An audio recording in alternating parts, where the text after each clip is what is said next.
And live, hello world. Hey.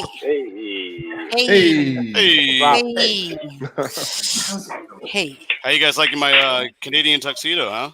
Beautiful. So classy. Loving it. We don't wear those So anymore. classy. Well, Going old school. all, Get the, 'em. all the best trends make it down here after they're over. But don't worry, it's the same way this way. Yes.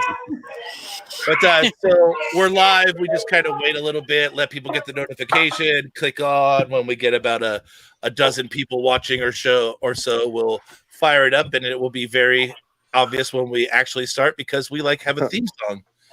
It's crazy. Who's going to be the first to comment tonight? We'll see. Yes, indeed. I'm telling you guys, we should do our next show at Matt Babineau's house. You see that Yeah, sandwich? because he'll cook us food, Did you see man. that? that guy. Ooh, we have Mike? a new first caller. Ooh, Mike, new already- is There he- he is. I got on there quick.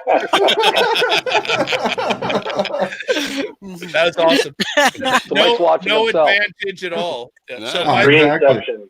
by the way, Mike, don't pay attention to the stream because it's like 12 seconds behind reality, and it will warp your fucking I will mind. mess you up. Yeah. I only pulled it up so I could have the chat. Yeah, it's Yeah. cool. Like But one of those speech jammers. yes, indeed. But we're ready to go, so let's do it. Wait.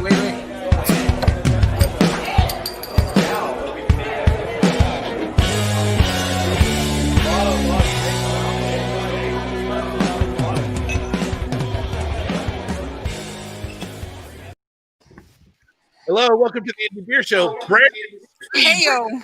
wait. Right when I hit the button and it was too late to wait. So here we are. He's back now. So Brandon, you screamed just before or just after I hit the button. But hello, welcome to the Indie Beer Show. This week we are joined by our awesome Canadian podcast brothers to the north, Pacific Beer Chat. Hello, guys. Welcome to the show, man. We really appreciate you joining us. Thanks for having Wow. us. Hey. Hey. Show off the Cheers t-shirts. That's to really that. great, man. That's awesome. So we're going to start with Jordan. Please introduce yourself to the public and tell us what you do with Pacific Beer Chat. Well, my name is Jordan Malman. I've been with them for about a year now. I jumped on, I think, last October, to be honest with you. And I run the Pacific Beer Chat social media. So I started off doing my own social media, Pit Craft Beer Dad, and just got in touch with these guys and going ever since. Rad. Somebody's got to do it. I wish we had a social media person. Hey, world, we need an intern. Just so you know. It pays I posted nothing. it. I I'm aware of yesterday. it. Yes, yeah. Abel actually posted a good post yesterday. Thank you, sir. Yeah. That was You're great. welcome. Yeah. All right, Mike. First off, you are who I've actually only person I've ever talked to prior to tonight. Yeah. Thank you for setting this up. Sorry, your vacation that was scheduled for San Diego right at the beginning of Yeah. COVID got blasted by COVID. But introduce yourself to the world and tell us what you do at Pacific Beer Chat. I'm Mike. I'm the founder of Pacific Beer Chat, actually. I'm the only current host that is still full-time on the show. One of the other founders, Steve, is still on once in a while, but he's kind of locked away with COVID right now. So he's hiding away. But I started out with a beer blog, Mike's Craft Beer, and then slowly morphed into a podcast. Right on. And I've been really good at now getting rid of the social media and the editing. That's awesome. And for those keeping track, that was our first out. Bing. Yes, it was. It's very, very fun. All right, Cam, introduce yourself and tell us what you do. Cam. I do the editing on Pacific Beer Chat since around episode 80, I believe it was. Yeah, I jumped on after Mike contacted me. I had contacted him a while back because I ran my own podcast for a short amount of time and offered to do some editing for him when mine shut down. And here we are. Yeah, sucker. I was going to say, Damn. I feel your pain, Cam. I feel your pain, bro. Cam, was your podcast also about beer? Yes, it was. It was called the On Tap podcast. Every episode, we went over a specific style of beer, gave the history of it, a rundown of local beers that followed that style, and then just talked about events that were happening in the craft beer scene around the Lower Mainland. But basically, we both had kids, and I went back to school, and we just didn't have time for it. Such is life. So you joined another one. There you go. Yeah. A couple years later, smart. Yeah, there you go. I'm a glutton for punishment. Okay, Warren, say thing. Introduce yourself and tell us what you do. Yeah, so my name is Warren Boyer, and I was invited in partway through, I don't know, a little over a year ago, I'm thinking, to be a host on the show. I have a BJCP certification, so I'm the trained palate of the group. Nice. And, somebody's got it. You know, I've been involved with craft beer since the mid-'90s, and always been sort of a part of the community here in Vancouver. I've been a home brewer and a commercial brewer over the years as well. Excellent. And you're also an owner of a brewery now too. Yeah, well, part owner. Part owner, yeah. What brewery? We want to know. What brewery? Fraser Mills Fermentation Company. That is awesome. So we picked a great time to open right in the middle of COVID. I think we started selling off sales in June. Excellent. The lounge is open now. It has been since I think July, partway through July. That's great. Cool. So I believe you guys are mainly centered around the Vancouver area. Is that correct? Is that we cover beer from all over the province, but yeah, we all of our on location where we are interviewing different breweries and brewers have all been around the Lower Mainland, within about an hour's drive of Vancouver. Yeah, Lower Mainland. It's Vancouver. So it's so awesome to hear you guys call something lower that we think is so far up there. It is. We're at the bottom of our province. Yeah. And it's a very large province. It takes 23 hours to get from Vancouver to the top of the province. So it's like getting to the top of California. It's a long ass drive. Way less people. Yes, way less people. Yeah. So for the record, how many people are in your province? Let's compare. Way less. I'm sorry you brought it up. I don't know. You guys in California, you guys got like 30 million. What do you think we're at? 40. Mike? Yeah, we have 40. 40 Okay. million. The state of California. I was going to say 4.5, but yeah. All right. You guys got to beat by a bit. Just 4.5. 5 million. 5 million. Okay, so your entire province is 1.5 San Diego's. Yeah. Basically. And California has the population of the entire country of Canada. Yes. Yeah, exactly. Although you guys have way less COVID cases than our state, so good job on that. Way to have public health care. We set a record today with 240 cases, I think. Yeah. So we had 243 cases in San Diego today. Wow. So at the same time, we're not that far off in population. Yeah, exactly. So it's actually kind of similar, but yeah, it's been here in San Diego. We have done much better than most of our state, and by far our country. California's done way better than most of our country. Most of the country. We all know about Florida. More educated people. Oh my God, Florida. Let's open everything. Do we have to count Florida? I mean, no. We can just forget Brandon's counting Florida. He's got Tampa Bay, so I'm not counting Green Bay. Right? I saw a great meme because North and South Dakota are really going off the charts right now. We renamed them North and South Dakota. So there you go. They're fully open though, right? Yes. That's a problem. That's the problem is they're fully open, and then they had Sturgis, which is like the world's biggest motorcycle rally, and they had 500,000 people in a town that normally is 40,000 people. And then it spread COVID across the entire top part of our country. It was really, really bad. That's because everybody travels. Yes. I mean, So let's do it. Go ahead. I was gonna say my son. He went to college in Nebraska. He just recently got back about a little over a month ago, and I'd be calling him, and they were really unaffected for a long time while we were out here, getting the brunt of it because we're on a coastal state, and it takes a while to work its way into the middle. But he was saying, man, it's really rough because Go ahead. these folks in the middle of where he was living, they said, it's not going to come here. It's fine. We're all good. And they just went about their lives as normal. And now they're in that big zone too. And it's very interesting the way that people approached it from the middle of America, where it was like, oh, we're fine though. It's cool. Not anymore. Yeah.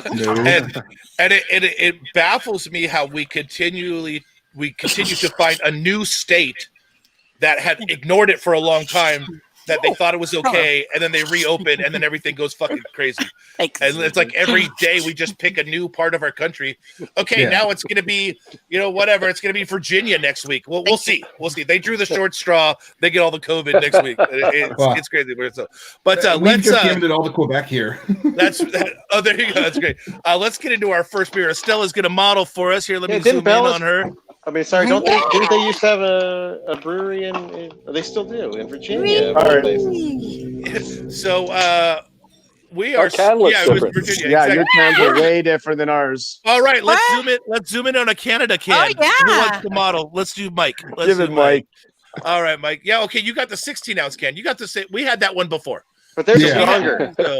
Yeah, and you didn't get the upside down can. I didn't see any upside down cans of Arrogant Bastard out there with their whole pour it thing. But I don't think it's Arrogant Bastard that's doing it. I think it's just the Stone. Yeah, so that's one of the things is Stone kind of branched Arrogant Bastard off to its side as a side brand, just like brand, like Firestone Walker did with 805. It was such a juggernaut; it could stand on its own. Yeah. But Brandon, nice glass, Brandon's got proper glass. Oh, matching. Ooh. Mira. Wow. That is so arrogant of you. So, if I remember correctly, I believe that Arrogant Bastard was one of the beers that Brandon had tried very early on in his craft beer life. Am I correct? My first day drinking beer in my entire life, it was one of the two I tried. Wow. The first day drinking beer. Yeah, this doesn't look anything like the beers I've seen on TV. Yeah. I don't get it. and within like 30 minutes, I was having a blast. Yeah. I bet you were. So let me ask you guys this: what is the date on your cans up there? Just so we kind of get an idea. Yeah, let's compare. Yeah. 04/05/21. Oh my God! Enjoy by. These are old. Canned on 04/05/20. Oh no, wow. It's not 21 some life yet. to it. Yeah. So, canned on April 5th, 2020. So we still got 21. Yeah, but no, that says enjoy. Oh, enjoy by. Yeah, right. So I don't know if you can see it, but it says like canned, and then it says enjoy by. Yeah. So the enjoy by is 21. So it's canned in Yeah. April 05 or backwards. I don't know, one of those. So ours was canned in August. So It's a little newer. You win. A bit newer. Unfortunately, the COVID outbreak has really shut down the borders for a lot of our imports. That's what I was going to A lot ask. of them are disappearing. We used to get a lot of Modern Times. We used to get some of the stuff from Great Notion Belching Beaver. I haven't found any of that in a while. It was getting harder to find even Arrogant Bastard right now. Even stuff out of Portland, man. We used to find Great Notion out here at the Jack stores every now and then, and it's gone since COVID. Non-existent now. Yeah, it's tough. That's rough. Especially with the dollars down too, so it doesn't help that all these beers are so bloody expensive. And then for us, it's like the basic, normal, everyday beer from these breweries. So for those listening that may not know, we're drinking really what turns out to be some super classic San Diego beers, but really it was based on what they could find in Canada. Right. And so obviously the first one, Arrogant Bastard from Stone, classic. It was like their fourth beer they ever made. At the time, it was way too big, way too alcoholic, way too hoppy. Now we consider this kind of a very approachable beer. I was going to say it's very mellow now. Almost. Yeah, I remember. I never thought I'd see the day people would say that about this beer. Right? So, real quick background for you guys. I used to work at Stone back in the day. And this was an accident recipe that Steve and Greg did it. I think Steve's apartment, and they were homebrewing like practice recipes. Like so, basically, Steve let Greg do something, and he fucked it up. So he got something wrong, and this is what came out. And they're like, I really kind of like it in its own kind of way. So they ended up like trying it out in the public, and the public was like, I think that name's cool. And I think the name might have carried it a little bit, but now it's like you're saying, now all of a sudden this is a good drinkable beer. Yeah. I remember this beer from the 90s. Yeah, oh yeah, it's been around forever. It came out in 98. There used to be a chain up here of about 4 or 5 locations called Fog and Suds, and their big claim to fame was they had over 100 beers on their beer list. And I remember they had Arrogant Bastard on their list, and it was priced at 100 Canadian dollars back in the 90s. And the tagline under it was, "You're not worthy." Well, and I laughed so hard when I saw that because I could pop over to Washington State and pick it up for under $10. So for the obviously me, I don't know what is equivalent to 100 Canadian dollars.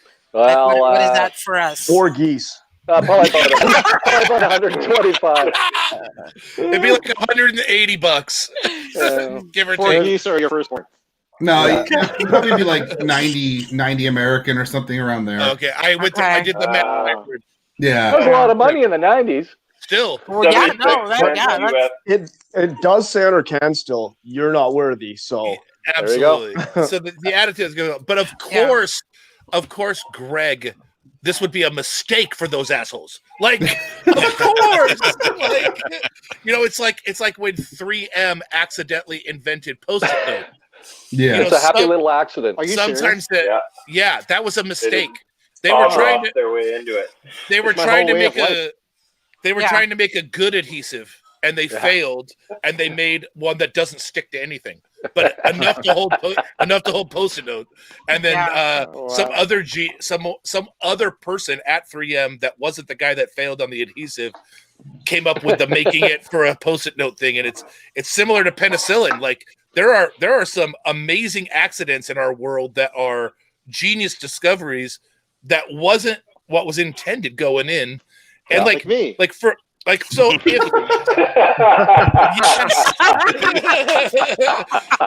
sometimes the jokes write themselves. Well, so this says drink fresh, numbskull. And then on the bottom, too. I wasn't going to bring it up because ours is older. But then on the bottom it says, "True arrogant bastards refuse to be ignorant. Know where your beer comes from." So I mean, San Diego. Yes, because what cracks me up is it's technically Escondido, which isn't even San Diego, but nobody outside of San Diego knows where the fuck Escondido is. So they say San Diego. But it would be like if we said, "Oh, it's from Surrey." Yes, exactly. Surrey. The can says brewed and canned by Arrogant Consortium, Escondido, and Richmond, Virginia. Yeah, so they do also make it out there. Right. No, but it's made in the USA. Hey, yeah. Hey. I'm glad that something brewed here is made in the Take USA. that, Canada. There you go. We did all get USA beers, so I hope they were brewed there. Yeah, exactly. Not like Budweiser. Yeah, right? Oh, Budweiser is not American at all. It's more Canadian than it is American. Water. Unfortunately, yes, it is. It's like the best-selling beer here or some shit. Well, also, like most of the grain for it comes from Canada now. Not even from they used to really buy most of their grain from America, but it's shifted north. No, it's all from the prairie provinces here now. Yeah, it's hard to grow 6-row in America, and they prefer that, and so it grows better up in Canada. But for the world in general, I think this beer gets often overlooked just because it's been around for coming up on 30 years. Yeah. But if you if you wanted a sessionable barley wine type of beer, this is it. And it doesn't ever get, for whatever reason, discussed in this way, but it's a 7% barley wine. And so if you're a barley wine fan, 7.2. Yep. If you're a barley wine fan, but you can't drink 15% all day, have an Arrogant Bastard in the middle every now and then and stretch it out. Make it your lawnmower beer. Yep. And Stretch it out. Yeah. We love this saying, any beer is a session beer if you believe in yourself. So I believe in myself. Okay.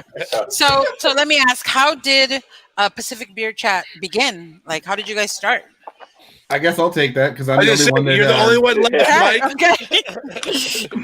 I was writing about beer, and I was just looking for another way to evangelize beer locally, and from all over the province and wherever I can get my grubby mitts on it. And I grabbed a bunch of a bunch of bloggers that I was friends with and said, "We're doing this. Let's make a podcast." And it was like, "Holy shit, how do we do this?" Yeah, right. Yeah. Kind of the same thing for me. I got invited to be on a podcast. Where I was like, "Okay, what do I do?" Yeah. But I was the one who started it, right? So I had to figure out all the equipment and everything. But yeah, I just went and got all the bloggers that I was friends with, and reached out, and they were all like, "Yeah, that sounds like a great idea." And then one was Joe Weeb, who is really well known here. He wrote one of the only books on craft beer locally, and I picked him up too because I wanted to have that cred, right? Like we've got a published author on the podcast. That's Brandon's job. That's Brandon. But over the years, we had different podcasters come in and out, and we're basically set on this crew now as our the crew we stick with these days for the most part. So month and year of when you started. Okay, let me just pull up LinkedIn because I don't remember off the top of my head. Right on. I know you guys are about 152 episodes, I believe. Is last one I was aware of was right in there, 152 or so. 155 went up. Yeah, we just uploaded a double series today. Excellent. Yeah. So it's yeah, weekly. Every Monday. Usually, we dropped a couple extras, I think, this week. One extra, yeah. So we started February 2015. Wow, nice. So we had a couple lulls and a couple because we've had some shifts with different podcasters on the show. Our first iteration was a YouTube show, and then as that kind of fizzled out, took a break, and then I found some new people, and then that kind of fizzled out, and I've found this crew now. Excellent. Jordan goes high. Warren found me, Mike. Yeah, Warren found you. As people drop off, they get replaced, Yeah.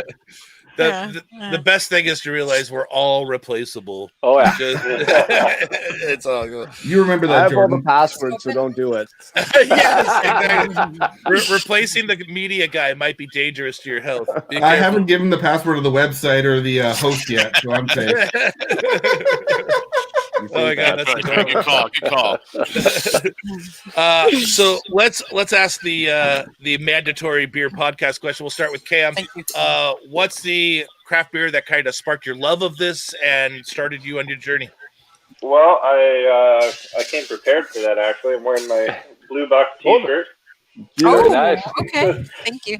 Blue Buck, Phillips Brewing out of Victoria, BC, which is like the, I guess, origin point of craft beer in Canada. Nice. One of them for sure. Yeah. One of the major ones with Spinnakers. But I was going to UVic, University of Victoria, in 2006, which is right around the time that Phillips opened. And I was just at a student pub, and I ordered a pitcher of whatever was on special that night. And this kind of amber. Yes. Exactly. What's the cheapest beer I can get? Exactly. And this amber-colored beer shows up. And I've had, a few Granville Island Pale Ales and that kind of thing, but this was like an English-style bitter ale that just had a perfect balance of hoppiness and maltiness to it that, I was like, this beer can't be cheap because it has flavor. Yes. I got the wrong beer. I'm sorry. I immediately flagged down my server, and I'm just like, sorry, where is this beer from? Yeah. And she's like, oh, there's a brewery in town that makes it. I was like, tell me where they are. And that's where I learned about growlers, because they were filling them there, and Yeah. I would just bring in my growler every weekend, get it filled, sometimes 2 or 3 times a weekend. Excellent. I like it. And that's where the love started for me. Pretty amazing too, because they started out quite a while ago, but they are now the biggest brewery in the province. They are also a malting house, a distillery. They make sodas and craft beer. Yeah. Nice. Now, of That's course, a or indie beer, House. Wow. but they're Yes. definitely smaller than most of the California breweries, I think. Yeah. Well, So- you know, that's relative. Like in San Diego, we have like 5 breweries that make 80,000 barrels or more, which would equate to like 160,000 hectoliters, somewhere in that neighborhood. But like, still, You're to talking this day, Canada, bro. Stop it. I know, and it's hard. It's hard to do the 2.2 math conversion in your head live on the air. But still, like 90% of our breweries make less than 1,000 barrels a year. Most of them are really actually very small. So, all right, Warren, you're up next. The beer that sparked your love of craft and started you on this journey. Well, way back when, I found a local, smaller brewery in our province called Okanagan Springs. They were one of the early craft breweries, and they had a beer called Old English that was like an 8.5% kind of beer. It was malty and dark and potent. And it came in a 6-pack originally, and they eventually turned it into a 4-pack because it was so potent. When it was in 8-packs, I rarely remembered, or 6-packs, I rarely remembered the 6th one. Yes. But, So, do you remember how strong it was? it was about 8.5, I believe, and it was bottle conditioned. It was just a lovely beer. Yeah. And then right around the same time, I was crossing the border into Washington State a lot, and I remember Pete's Wicked Ale was a big one for me. Yeah. Great. Yeah. We miss Pete. He was a good dude. They put out a lot of really interesting beers. Yeah, and at a time where even craft beer was, pretty timid. We had like a couple hoppy beers and nothing that we would recognize as an IPA really in the early 90s. And then Pete's Wicked came with like actual flavor and, 75 IBUs in 91 or 75, something. And like at the time, it was like, what is this bitter pill I'm drinking? But it turned out to be way ahead of his time. Yeah, no doubt. All right, Mikey, what about you? For me, I think it's probably Central City Brewing and Distilling. They started out as a little brew pub in a mall, and they had a lager at the time. I don't even drink yellow fizzy lagers anymore. Fucking hate them now. But it was called Springboard Lager.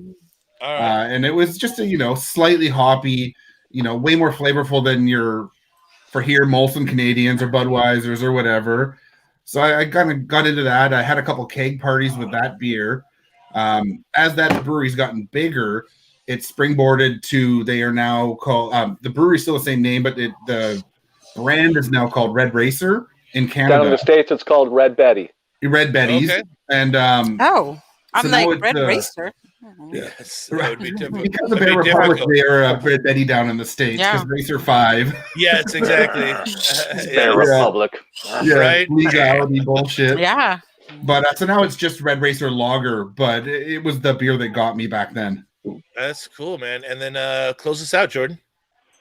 Okay, so I guess back when I was in college too, we were doing a bursary event raising scholarship money for the school and whatnot, and we had a wine tasting, beer tasting, and Phillips Brewing was one of the people that were there. So I was working, but they're like, "Hey, we'll save you a sample." So I came back, and the only thing they had left was Blue Buck. So that was my first sip into craft beer. But then we went into summer, and I was like, okay, well, I'm kind of into this craft beer thing, whatever. So then I was like, oh, look, you're like, I guess, whatever. There's a grapefruit ale from at Whistler Brewing Company who's been around for a little while, and I just got hooked on those. It was a nice, like, grapefruity ale that you could just sip in the sun. Wasn't heavy or anything, and from there, my palate's just expanded, and now I don't even touch shit like that. So that's how I got in it, like 2006, 2007, something like that. That's right. So congratulations for being the first group of people to be on the show that their first craft beers were nothing I had ever tried. Well done. Canada. There was no Sierra Nevada at all. There was none. There was none. Yeah. Yeah, so like No pale ale. Don't get us Sierra Nevada these days up here. Used to. Yeah. Okay. Like you see the hazy pale or the hazy IPA or whatever it is. at Hazy Jack's, little thing. Yeah. Yeah. I see that every now and then. That's cool. Like 85% of the answers in the States are Sierra Nevada Pale or Sam Adams Boston Lager. Yeah, exactly.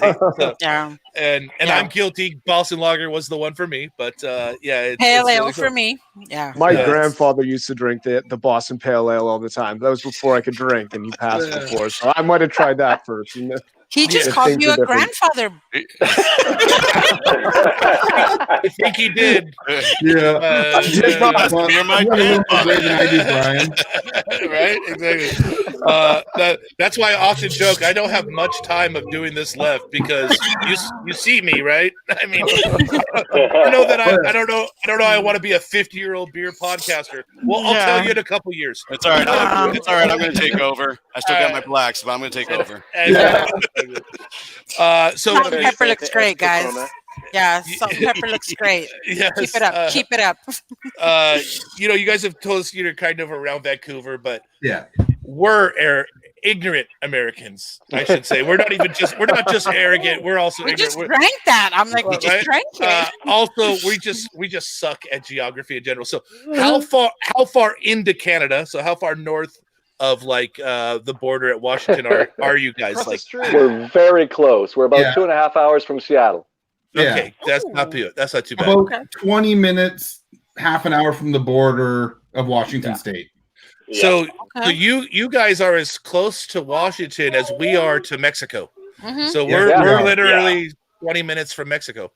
So that's rad. Not even 20 minutes. The other day I decided to go eat tacos and I hit up some breweries and just went for the day. Yeah. Also, nobody drives fast like you, Estella. So also, way to break the rules, Estella. You were supposed to wait till October 23rd for personal travel, but whatever. Don't worry, Estella. I'll edit this out, Estella. I needed Day of the Dead stuff, guys. I went to go visit my family, okay? So, I could come to Washington right now if I wanted to quarantine for 14 days, possibly both ways. Yes, right? Exactly. So, Estella, all you have to do is say that tacos are essential today. I'm sorry. Well, that's all you had to say. They did ask me about tacos before on Twitter, and I was like, oh, okay. I wish I could send you guys tacos so you'd actually see like what good tacos are. But I'll go visit you, and I'll just make them myself when I'm there. Yeah, I'll go visit. And I'll hold you to that. Dude, I'm fucking down. I'm fucking down. Like, you did. Remember when I sent you that picture? And you did. Like, you did. Look good. Yeah, they didn't look bad actually. They looked pretty good. Yeah. Decent taco shops out here. They're all run by Mexicans. I would say once this is all over, I will go visit you guys. I will make you guys some tacos, maybe some tamales too. We don't know. We'll see. You know. I got a couch for air mattress. Yes. Mike's an Airbnb now, guys. Podcasters, yes. I didn't know it was the new one, the Air Mattress B&B. Excellent, man. I don't have an extra bed. Air mattress. You don't rent out an entire room. You just rent out the air mattress. Oh no! We live in Metro Vancouver. I live in a condo that's really small. No one can afford to buy houses here. Right. That's right. Okay. I mean, I fit on the air mattress, and I'm 6'8", so excellent. It's a fancy air mattress. That's awesome. King size. Okay, so while four of you over here, and you've talked about in and out of personalities, your website actually lists 13 freaking people that have been involved with the show. What's up with that? Lucky number. What's up with that? So let's make Mike do it. So why don't you kind of break down the situation with all the personalities that are listed on the website? So if you look at the website, I don't want to take off the pictures and the write-ups of people that were with the podcast in the past because they were part of the show. Yeah, of course. So the first couple, when you look at it, it's me and Cam, Jordan, Warren. and then my friend Steve, which is a friend from elementary school, and he's the one that's currently kind of hiding out at home most of the time. And then Carnell, who is in and out. He's really busy, so he's not being able to make it on many of the shows. And then the rest of them are inactive hosts or former hosts, but I still want to shout out, like, they were part of the show. It's Yeah, they're important. Cool.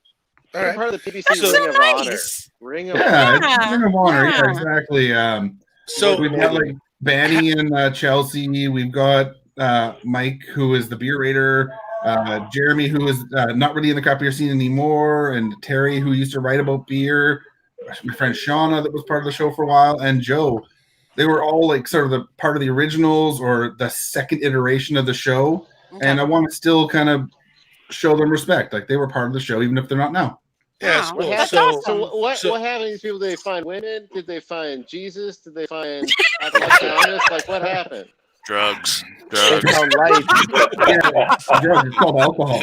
No, Well, Joe moved to the island, so he is a ferry trip away now. It's a bit of a hassle for him getting over here. Okay. Well, I'm super busy there's with some this. people stuff. that have life Island. I'm like, changes. what? So, there's some life changes. Some people that just kind of stepped back from blogging and then kind of stepped back from podcasting too. Well, some Carnell's people- doing his own little podcast series now. Yeah, he's tying in with someone who works in what's called the Tri-Cities, which is 3 cities: Port Coquitlam, and Port Moody. Port Moody, and they're Moody. kind of pushing that region. So he's kind of helping out Yeah. with that. Okay. My friend Chelsea had a really bad car accident, and she's kind of pulled out of everything since then. Different things have happened. Isn't she living in a yurt? She does live in a yurt in one of the most remote places in BC. I'm that's like, awesome. what? Pretty cool. Sign me up. Yeah. Funny thing about Greg Cook, he also had a yurt. Really? Yeah, but it's probably like a huge yurt. Yes. No, it was pretty grandiose for a yurt, but it was on the old farm, and Couple Yeah. thousand square feet. there were some cultish things that might have happened. Maybe, I don't know. No. It was very yoga friendly. I remember. Ah, But okay. I can't believe a yurt Okay. came out of all things. Yeah. Right? Exactly. That's amazing. Well, with that awesome news, it's time for beer number 2. Oh, Estella's opening it live on air. I'm here. I was ready. So, dun, dun, dun, dun, dun, dun. It's the Sculpin. Hey. Yay. Imperial Southern IPA. Yes. We're rocking the can. You guys got cans right on, man. Ooh. Oh, do that again, Warren. You're now a model. Excellent. Spin it around. Great. Thank you, sir. So recently, obviously, for our fans know that Ballast Point was repurchased back into the indie beer world. So we're allowed to drink them on the show. And it's really cool that we were able to do that. And honestly, to this day, Ballast Point being on the show is one of our most viewed shows of the year. So thank you, Ballast Point. Oh, nice. And It's going to change. But yeah, right? It's changing right now. It's currently changing. We're going to See, set a you new record. drink arrogant bastard and you get all arrogant. See what happens? It's because I'm a ginger. I'm sorry. Yeah. Oh, okay. It's all good. I don't know if you get Sculpin up there, but do you guys ever get a watermelon Dorado IPA? No, haven't seen it up here, man. We don't get a lot of Ballast Point out here. Well, don't worry. For a while. It's the best. It's the not. fucking best. It's horrible. It's the fucking best beer. It's the fucking best. Sounds I polarizing. fucking It tried. is. Yes, It it's doesn't great. have any coconut in it. Polarizing, but Yeah, right, exactly. Normally, I save that hate for a coconut beer. You are correct, Mike. But I think a man Brian after might my drink own a heart. coconut beer over the watermelon Dorado. Oh, I got coconut beers out here you guys would like.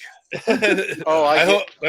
some of it like I love it. I love it. I was gonna say 75% of the show is totally cool with coconut. I'm the other 25. I'm the other 25%. So, so here's what I love about Sculpin. Okay, people can argue that it may have morphed a little bit while So in the almost 28 years it's been being brewed. But this is not what you remember West Coast IPA to taste like. This is what West Coast IPA has always been. Yeah. It's fucking bracing. It's bitter. It's in your face, and I fucking love it. Thank you. So can we get a date on your guys' cans? Oh, we're doing this again. I just want to know. 28. Yeah. No, it's Package not. June June 11th. Unfortunately, June. It's not Mine great. says June 20th, 2020. That'll work. Of course, ours has some 31 August 20. So weird. Yours is fresher.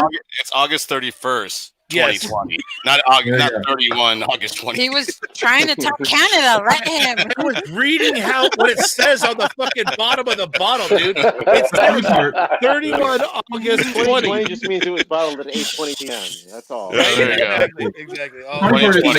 The IPAs that I remember being big a couple of years back were the big like pine and resin bombs. It's got too much fruit for the IPAs I remember.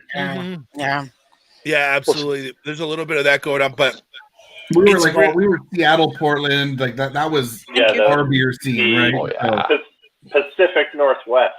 Yeah, exactly. I can imagine. So, like, what I really love about it is like anyone in San Diego that's currently brewing a West Coast IPA, it would not be anywhere near this bitter. Close to that, This is like it was frozen in time while they were purchased by the bad guys, and they didn't have the freedom. Really, they didn't have the freedom to keep up with modern beer trends. Their job was to make the people that bought them for $1 billion. Yeah, the people that bought them for $1 billion really thought they had a cash cow on their hands. Yeah, and in the end, the opposite. If you fire an entire national sales force that sells a product that they're familiar with, and then you ask Modelo and Corona salesmen to sell a beer like Sculpin, the results are you ruin $1 billion brand. And we have seen that experiment play out. So Brandon, you were going to say something? Oh, as I understand it, Constellation Brands, their whole thing was so Sculpin came out and it was everywhere. It was I believe the biggest hat handle in town, and the stickiest handle as well. But then they came out with grapefruit Sculpin, and that was just went off. Yeah. Constellation just kept saying, "Just make another grapefruit Sculpin. Why don't you guys come on, brewers? Just come up with another grapefruit Sculpin." They're like, pineapple Sculpin. Here you go. It's like, just catch it in a bottle for the third time. Would you just come on? How hard could it be? It took us 25 years to land on that one beer, and you're saying just make another one? No problem. Yeah. We'll go back. Watermelon Dorado. Yes, exactly. Right. All day. Oh my God. Do you guys see the pineapple Sculpin or the grapefruit was in I town. definitely saw grapefruit up here. I had the grapefruit. Okay. Yeah, it was but it was in 8-packs, short cans. What? What is it? In a little box, yeah. Weird. We didn't get that format. Estella, bombers 8 years. I get that it's 8. I understood. I understood the 8 part, but I was like, cans in an octo pack. So what are 355 milliliter cans? I have enough fingers. I can count that high. It's all good. I got it, guys. But yeah, so but I saw the grapefruit out there. Never saw the pineapple. The Aloha or the habanero? None of those. None of those made it over the border. The red velvet? You didn't have the red velvet? Red velvet. They made us over here. I saw the pineapple and the habanero at Bees Craft Beer Lounge in Langley, actually. Oh, on tap? Yeah. Not on tap. No, in bottles. You had to buy it by the bottle. It was Bombers. Oh, okay. Oh, okay. And cool. My buddy and I bought one of the habanero ones. It was awful, wasn't it? It was awful. It was the worst. I like spicy stuff, so I was just like, well, I can drink this, whatever. It's no watermelon Dorado, guys. And my buddy, Fella, you should like spice. Come on now.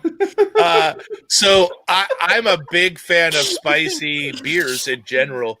Really? And originally Habanero Sculpin, like when they first released it here locally, where it was like only on draft at Ballast Point, At the tasting rooms, yeah. it was fucking fuego. I mean, it was actually something that was very, very spicy. I loved it, especially then when they kind of made it into their for a while it was actually a regular beer where they was just produced and distributed. They took it down like 4 pegs, and the fans of the original stuff that came out at the R&D brewery, we were all a little disappointed that it was lessened for the mainstream. For the consumer. I get it. Not everyone enjoys super hot liquid, super spicy fluid. It was literally fire. Like it was. You would drink it, and it was just like. It was killed your taste buds for the rest of the day. You were done. When does the ghost pepper Sculpin come out? God, I would love it. I would love it. So maybe I'll make it. You get a ghost pepper Sculpin, and then you get a shot of milk stout. Yes, indeed. One after another. I'm game. No, hot ones, but beer. You need stone punishment. Yeah. So, That's what he needs. Crime and Punishment. Those 2 beers. I had troubles finding someone to share them with me was the only problem. I love those beers. Now, if you guys look at the comments right now, Dan Diego's just said that it ruined every beer line in town. Yeah, so I believe that. How bad I can imagine. that was. Yeah, so, That's how bad it was. Any Dan Diego's. chili Hi. beer. Hi, Dan Diego's as well. And any really spicy chili beer, for whatever reason, ruins it. It's the last beer you want to put on that beer line for sure. Yeah. So for you guys, how did you even become aware that San Diego was a good beer city? How did that make it all the way to Canada? It's crazy to us. It's definitely the first city we think of, because usually for us it's Seattle or Portland or what we think of. Yeah, of course. But I was listening to a lot of podcasts myself, and you tune into different different podcasts around the world, and I was listening to 4 brewers. Ended up hearing about you guys, and same with your former show, and also the Hobby Craftsman. Ran into them, and just you start hearing more and more, and it's like, holy shit, San Diego sounds like somewhere I need to go. Well, for me, when I got into craft beer in the 90s, when I went over into Washington State, I would find beers like Arrogant Bastard, from Stone, and some different selections like that were from San Diego. And then in the mid 2000s, when I was hanging out with the beer scene downtown Vancouver, there was a couple that were hanging out with us, and one of the guys was from San Diego, and he was telling us about this place called Pizza Port. Yes. And he was really pushing their IPA, and he was getting the brewer at the time at Dick's Barbecue and Brewery, which is no longer a place. But Tony DeWalt? Tony DeWalt was the brewer at the time, and Adam Gilles was pushing him to make a Pacific Northwest style IPA similar to what Pizza Port was making. And I believe it or not, Pizza Port and San Diego had an influence on the brewing here in Vancouver. That is amazing. Ooh. And 100 years ago. Because Tony DeWalt is you can 6 degrees of separation him to several of the major craft breweries. Brewing royalty around here. BC. Yeah. Probably the part of the Mount Rushmore, even though he's not one of the biggest breweries in town.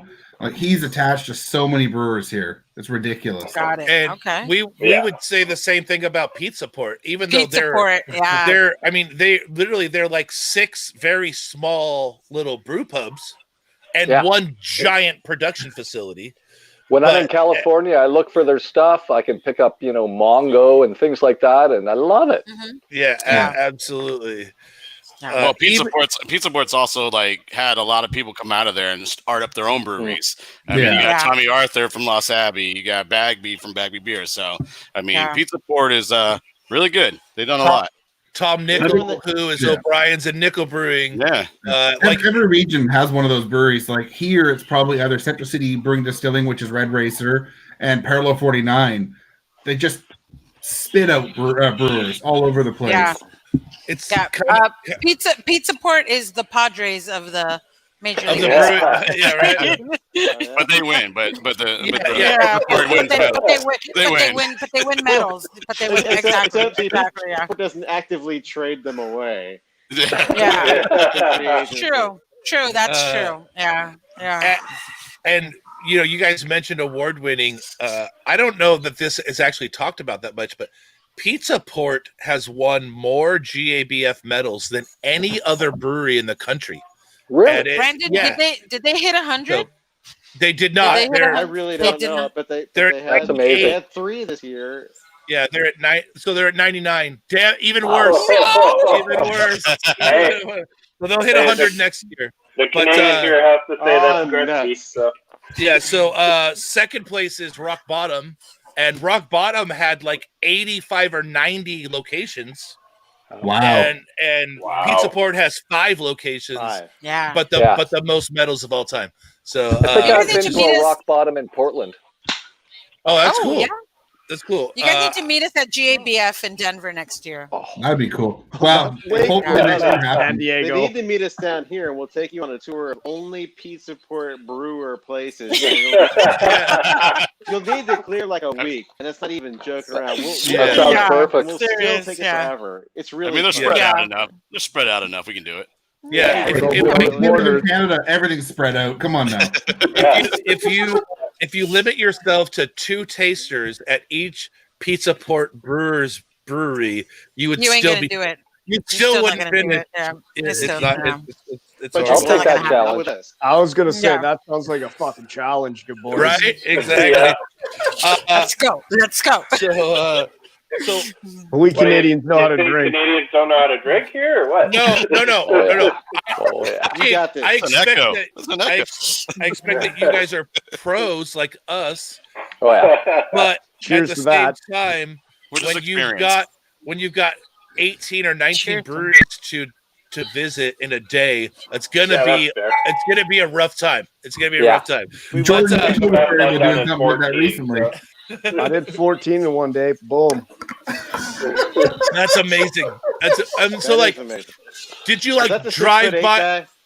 Right. Oh, that was all on transit too. Maybe one taxi, but yeah, we did East Van, and then went up and did Main Street and all of like around Cole Harbor area.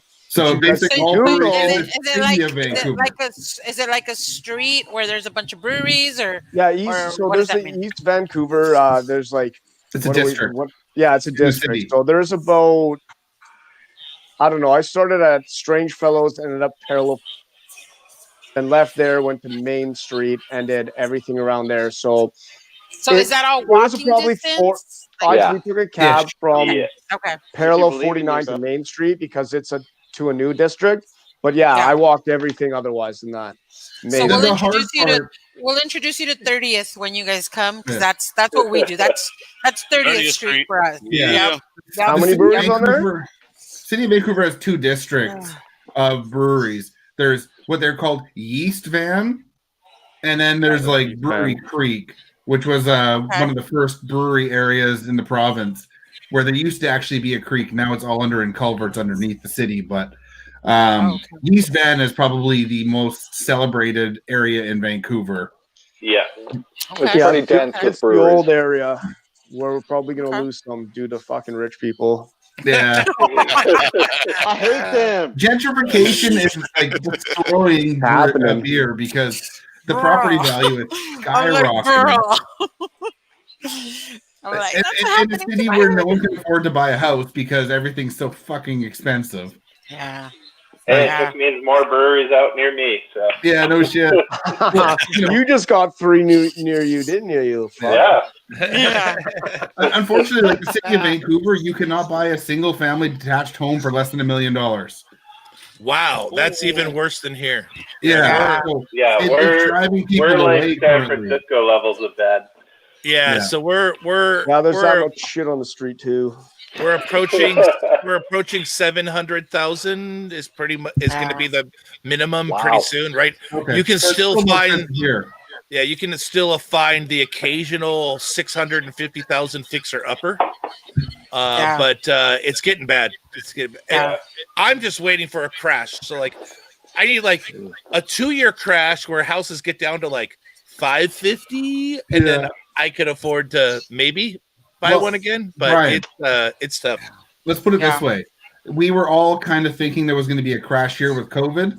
Prices have steadily gone up the entire time during COVID. So it's not happening. Yeah. They're dropping a bit in outside of Vancouver, but still. I ain't buying a house for 800,000, maybe.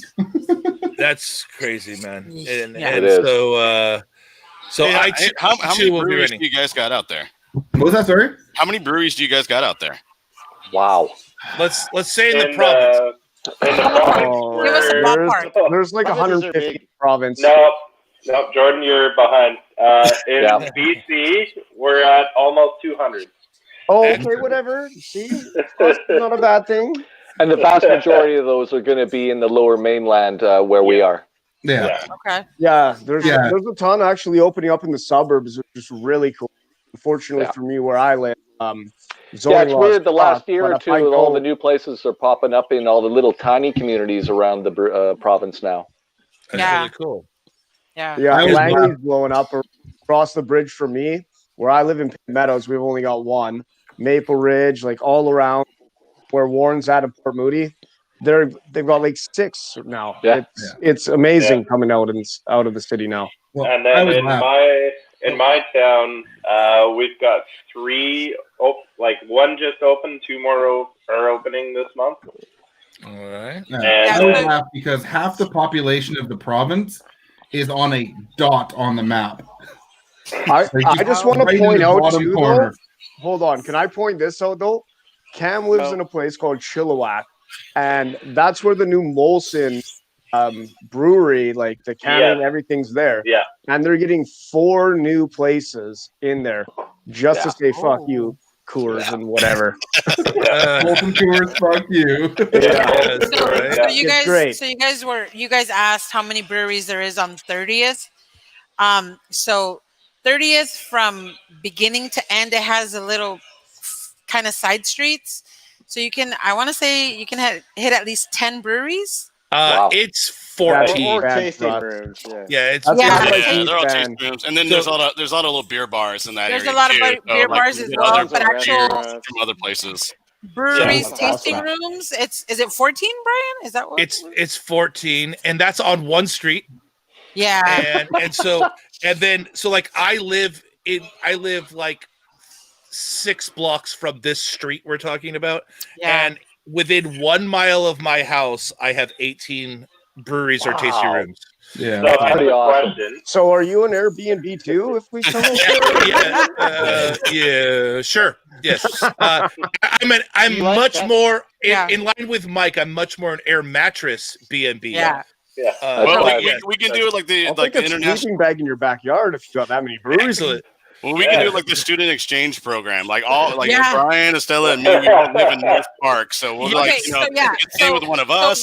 We'll send Brandon over there. We all live very, very close to each other, like literally like 2 minutes away from each other. So we could all technically walk to 30th if we really wanted to. Okay, perfect. All right, it's like a $3 Uber. So I'll take Estella's backyard and all the talk. Hey, no need to sleep in my backyard, guys. I have a garage. You guys are good in my garage. He might be better off in the backyard, though.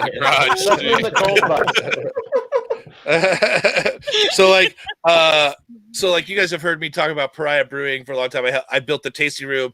The brewer is an owner, is a good friend of mine. I have taken 1, 2, 3, 4, 5. I've taken 6 different modes of transportation to Pariah Brewing. I have walked. I have skateboarded. I have ridden a bike. I have driven my car. I have gotten rides from friends, and I've taken Uber or Lyft. So those are the 6 different ways I've gotten to Pariah. And Brian. So someday I'll run and I'll get the 7th. No, Brian. I'm not. You ain't running. You ain't running, bro. It depends on what released that day. It depends on what beer is being released that day. He might run. Yeah, exactly. Or if who's it's Catch chasing... Me Coasting. If it's Catch Me Coasting, maybe. Or if somebody's chasing with a coconut beer, he might run. Get this man a pair of rollerblades. Oh my god! If you knew anything about me, the rollerblades are so the last thing on the list. There's this weird thing about skateboarders in the mid '80s to early '90s. Fully aware. Yes, I didn't want to say it, but we called inline skaters really bad names all the time. Yeah, go do a kickflip. Boot booters was a nice one. Yeah. Yes, right, exactly, and I quit. Somebody went by on inline skates in front of my house, and my son and I were outside. And my son goes, "What the fuck?" And I was like, "Hey, yeah, what the fuck?" It's rollerblades. Yeah, right. Do you throw a stick in front of him? Yes, exactly. I threw a sugar skull. I threw a sugar skull because I was putting up my. That's awesome, man. And the only reason I had them was for street hockey. So, well, you know, when they're for hockey, there you go. But for hockey, that's look at him! Look at him! That's the stick you should have thrown. That's the stick right there. No high sticking on that one. It's like you have to have. I'm gonna just speak for the show. I think I'm the only hockey fan on the show, right? Guys? You are. Yeah. I like the goals. I don't know. I like the goals. Jersey there. Hey, Stella. I will fucking fight you, bro. I will fight you all day. I can't wait to come have tamales. That's right. We're gonna throw knuckles over some tamales with our Canuckle friends. All right, we'll get along famously. Absolutely. Let's knock out the actual segment. What we drank. It's very complicated. It's where we talk about the beer we drank right before the show. So let's start with Brandon. Start us off, Brandon. What was the last beer that you enjoyed before joining us tonight? A really not me kind of beer, but that was kind of the point. So not a saison. No, not even close. So I love. Despite this jersey, my real favorite football team is the New Orleans Saints, and I love the city of New Orleans. Yeah. Sometimes, especially around fall and football season, I start to get lonely for going to New Orleans, especially now when I can't. So my wife and I picked up a 6-pack of Abita Pecan Ale, which is actually probably their best beer. That or their Turbo Dog that I really like, their dark beer. But it reminds me of being in New Orleans and just sacrificing any kind of like beers I want. You're just drinking beer, but you're like, this isn't nearly as good as home.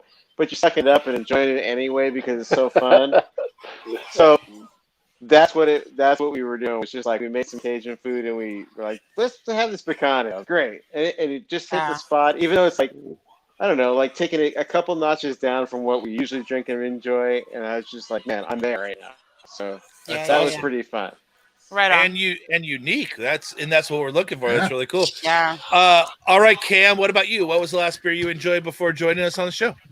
Well, I've got 2 answers technically. Ooh. Of course. You're playing the kid. That's me. That's me. So you call it a tie. Just. My first answer was I took a sample of my home brew before dry hopping it. Okay. Just to see how much I had to add to it. So I've got a hazy IPA in the works right now. Vic Secret, Sultana, Citra, and what's the other one? Vic Secret, Sultana. One of the cheater hops. Citra. Yeah, exactly. And you guys have the cheater hops, right? You know the cheater hops over there? Okay. Yeah. Simcoe, Citra. Yes. Yeah. Everyone knows. Yeah. Oh, yeah, and Cascade. I threw a little Cascade in the boil to get a little bitter. There you go. Okay. But I was trying to figure out how much Vic Secret to throw in to dry hop. And so I just added an ounce to my 5-gallon batch, and I'm letting that sit for about 48 hours before cold crashing. And outside of that, for production beer, I had there's the camera. This guy right here. Ooh, 33 acres. 33 acres. I'm like, we don't know what that is. Sorry, you're gonna have to explain it's it. the Pirates Black Spot. It's the Black Spot. It's their Comet Hazy IPA. So. All right, cool. Okay, okay. That's a good Yeah, I one. like Comet. Yeah, it's a good 6.5%. Nice oat finish to it, silky mouthfeel, but good amount of dankness off that Comet. So it was good, kind of a East meets West style IPA. Cool. You got that East Coast, like smooth and silky mouthfeel, that tropical, but with a little bit of dank finish on it. Awesome, man. That's great. Nice. All right, Estella. What about you, lady? It'd be the new beer from Thorn, which is Couchbound. Yeah. That's about right. It's really, really good, guys. It's just really juicy and delicious. And they gave me a bunch of beers. So I was like, hell yeah, I'll take it. So I love the truth in advertising. They gave me a fucking bunch of beers. I'm talking about it. Yeah. I brought we are not easily bought. We are not easily bought at all. Not at all. Not at all. So I did tell my friends. Yeah, I did tell my friends I was coming, and I kind of filled the bar. You guys, look at. Everybody is down there. All right, by the way, two or three people have tweeted you from the other side of the glass that they're watching you. So that's pretty cool. You're in the fishbowl currently. That's really cool. Yeah, I'm away from everybody, so I'm like, that's good. Stay over there on that side. Cool. Chewy584 was the last person that just posted a picture of you, by the way, Estella. Okay, Warren, what about you? What was the beer you drank before joining us? The last beer I had before this was one of my homebrewed saisons, which I've been really enjoying. I've been working on it for the last year and a half, and I'm tweaking it each time, and I've got it pretty close to where I want it. Yeah. The last commercial brew I had, though, was from a very small brewery here called Silver Valley Brewing. And I had a dark cherry sour from them that was really nice. One of the best nano breweries here. That was their 3-year anniversary release too. I didn't get to try that. That's right. That's right. Fancy. So it was gifted to me by Kevin there, Jordan. Yeah. I know him too. Calm down. They're fighting, guys. They're fighting. Not everybody has friends that have breweries that kick them down beers. I mean, we all do on the show. Both sides of the board. I thought he was my friend. Not everybody. Yeah, right. Up until today, we were buddies, but now. Oh man, we just broke up their show. Yes. Yeah. I know. I was like, we're the number one, Brian. We're gonna be the number one podcast in North America. Oh god, awesome. I have a garage you guys can stay in. If it comes to that. Yeah. Turn it into the Thunderdome. All right, Mr. Garcia, what about you? What was the last beer you had? Well, you saw I was at Hamilton's 14th year anniversary yesterday. They're releasing a beer tomorrow, but I was able to get a little sip of it. It is their anniversary beer. It's a San Diego West Coast style IPA. No way. Double IPA, actually. Let me take that back. Double IPA. Hello. Yeah, but it drinks like a single IPA, like no joke. Like you drink the same. It's a what we call our thing, Stella?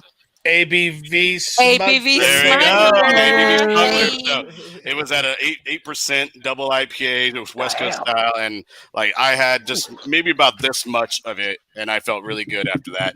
Nice. But they wouldn't let me have a whole pint because it's not being released until tomorrow. So after that I started drinking all their other IPAs. But you know, that's okay. There we go.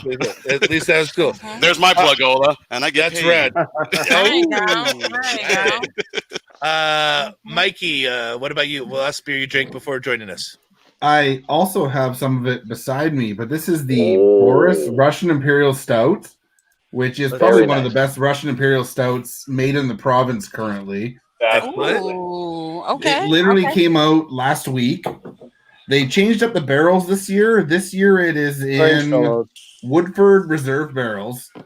And Ian Hill, that's the head brewer here, is one of the most celebrated brewers in the province. This is probably one of the best breweries in Vancouver. They just make super solid beers. They're so well known for their funky wild ales. They've got a foeder that makes all kinds of crazy beers. Ooh, foeder. They haven't used their cool ship yet, but they've got a cool ship on site, huge barrel program, and everything is super fucking solid. Yeah. So is this beer. This is fucking epic. That's And we awesome. just did an episode with them recently. A couple of weeks ago, we released an episode where we were interviewing Aaron and Ian, who are the owners, and Ian was a brewer previously. You guys got to mention that. Episode 154, Strange Fellows Brewing. Yeah. Yeah, the young guys remember this. 10.3%. And this is it right here. It's beautiful, man. It is a delicious brew. I like the viscosity I'm seeing on the glass, and that's gonna. I can see myself in the reflection. Look, I'm right there. There you go. It's also a great lead in to our next beer. But let's close out the segment with Jordan first. How about you, sir? All right, so I get nervous when I come on shit like this, so I actually stopped off at my home brewery down the street, Fulmer's Folly, and they got I worked there. Pardon me? I worked there. No, you didn't. I never met you there. What are we talking about?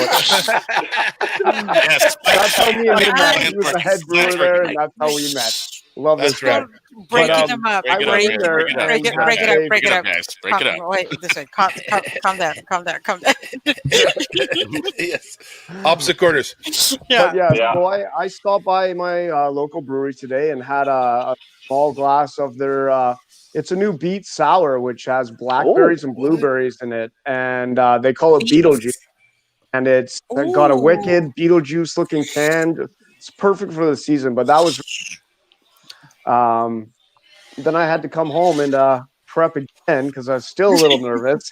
And I grabbed the local Steamworks. You guys probably have seen this downtown or maybe in America before, but it's their flagship IPA, which is an unfiltered hazy IPA. So that is literally the it. first beer any of you have mentioned that I've ever seen. Hey, there we go. Steamworks. You got one. Yeah. You got one.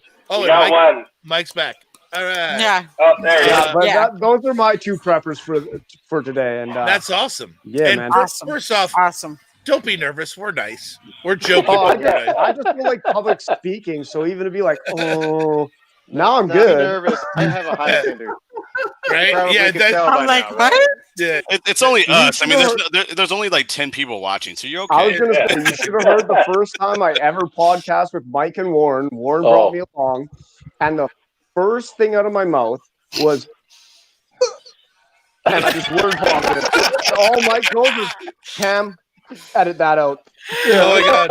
And that was how I In got his into defense, beer. our first episode with him, we had a couple an of non-alcoholic beer they gave in me. person, and the first episode was a alcohol-free beer and a barley wine. We went from Red Racer's non-alcoholic IPA to Thor's Hammer, which is like 12% or whatever.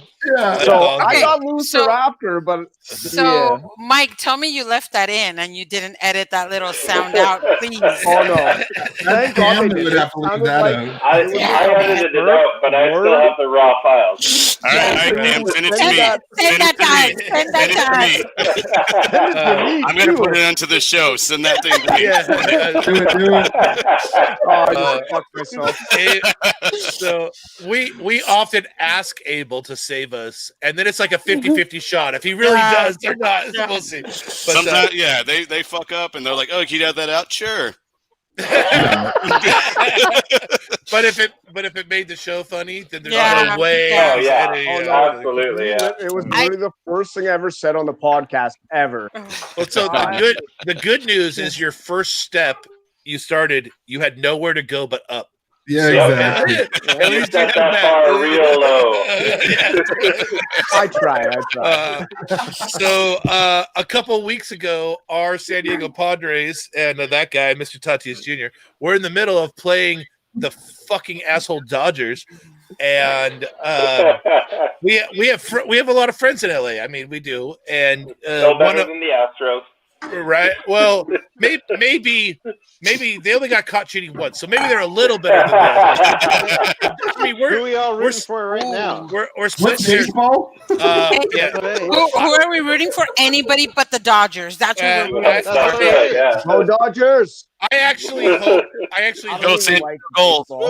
Right. I actually hope the Dodgers win so that they can like relax and be done with this fucking competitive drive, so that they slip a little bit, and then we get in there next year. At the same time, it would be better if they lost and we beat them at their own game, and then we have 10 years of going to the World Series. But whatever. I want Bill to get hit by a car. That's it. So we have a friend of the show in LA. His name is Chew Your Beer in Twitter. He's really cool dude.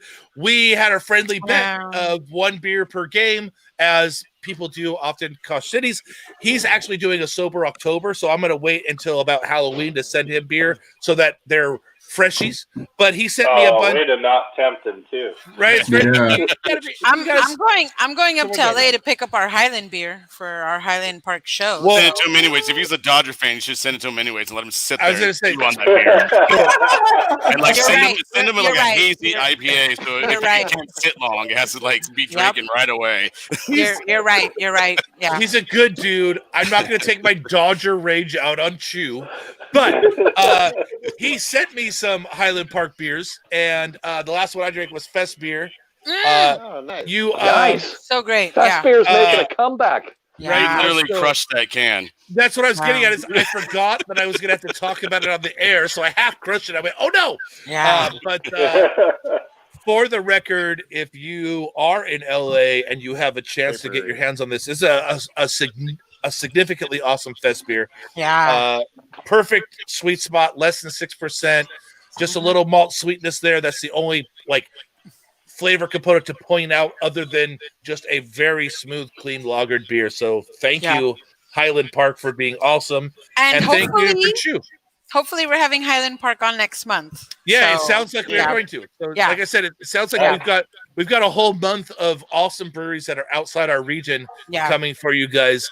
But right now, it's time for what might possibly be the greatest beer ever been made. Gordon be the model. Your cans kind of look the same. Do we have the same cans? We have the same. Our Speedway's different. Our Speedway's slightly different, just slightly. So, See, but it's not the best beer. It's not even Brett Saison. Right? Well, don't worry. I'm going to put it right side by side with my Boris here, so we'll find out. Okay, all right. Oh my God! Nice. So let's find our born on dates. So tell me what your guys's was. Mine is a smush. If you put mine on there, you can see that it doesn't mean fucking anything. Mine just has a code. Mine says C7242551. Oh, that's it. So ours are all like that day. Ours are like on the rim. They're not on the bottom. They're on the rim. So just check that, and just in case. But ours were from September 22nd. Mine does say that it ages beautifully, though. It does. Yeah. So just like me and you, Brian. Yes, right. I know some other breweries that use letters in their codes, and generally the letter is the month. So C would probably be March. Yes, I was thinking the same thing. Is that you probably have a 5 or 6 month old beer, which is actually at least it's probably it's really a good sweet spot for Speedway. Yeah. I don't know about the 6 months in a can, but in a bottle for sure. That smells nice. It's so if you guys don't know, I happen to run a best beer of the year contest here in San Diego for regularly produced beers called the Soray Cup. This beer, Speedway Stout, won the first and third year, and I decided to retire them and put them in the Hall of Fame because it wasn't even fair for them to compete against other beers. This is like one of those special beers that, like, if someone said one beer that represents your city, I would have to send them this one. Yeah. And even though we're known for West Coast IPA, we're known for hoppy beers. This is one of those special beers that just is a sum of more than its parts, and it Yeah. just really Yeah. sings. Just So, This is So really if you're nice. asking- The coffee is sort of subtle. It's not up all in your face. It's just Yeah. adding to it. right. And at 12%, yeah, it's a little warm, but it's not hot. You can't Yeah. really. It doesn't burn. Like the alcohol is nice Yeah. and smooth. It's And that's- nice and sweet, chocolatey. Mm-hmm. absolutely, and this is what I was saying. Like if you let just a normal Speedway Stout, Oh, you let it sit for 6 months to a year in a bottle, it hits this crazy So smoothness good. that's not even fair. Like you shouldn't be able to drink a 12% beer like it's a 7% beer. And Yeah. right. you really should. That's not something that's recommended. Even Yeah. Brian, one of these years, whenever the pandemic ends, I'm gonna get you a bottle of Boris just so you Please. can kind of try it side by side. Absolutely. Yeah. And I have It's cool. I don't need one. It's all right. Cool. Thanks. yeah, man. right. Abel, you're gonna try a bottle of it. You're gonna try it. It's only 750 milliliters. And, Only. and I'm not that's, good with numbers. You're talking Canada again. Stop it. All I right. hear What is you going guys on? talking about 750s. Come on That's now. 26 ounces. So I know what a 22 bomber is. ounces. Yeah, Come on yeah. now. I know So- ounces. I do Weight Watchers. So Is that real ounces or American ounces? Oh my God, American ounces are totally different than other ounces. So I have a meeting tomorrow with Vicky from AleSmith. I'm going to ask her if they're going to do the Grand Prix this year because So we probably So, that's the thing. I don't know. Like, So there's Yeah. they could probably do a Grand Prix for like pickup. Like you come and pick up the beers and then you take them home. That's what I Yeah. can think of. Like maybe they might put them in like little That'd be 12 expensive. American ounce bottles. yeah. Uh, Yeah. So so, to So go- it's like 355 milliliters. yeah. So Yeah, Brian, do the math because he's talking Canada again. I don't know what he's saying. I don't know what he's saying. 12 Speaking centimeters. Canadian. God damn it.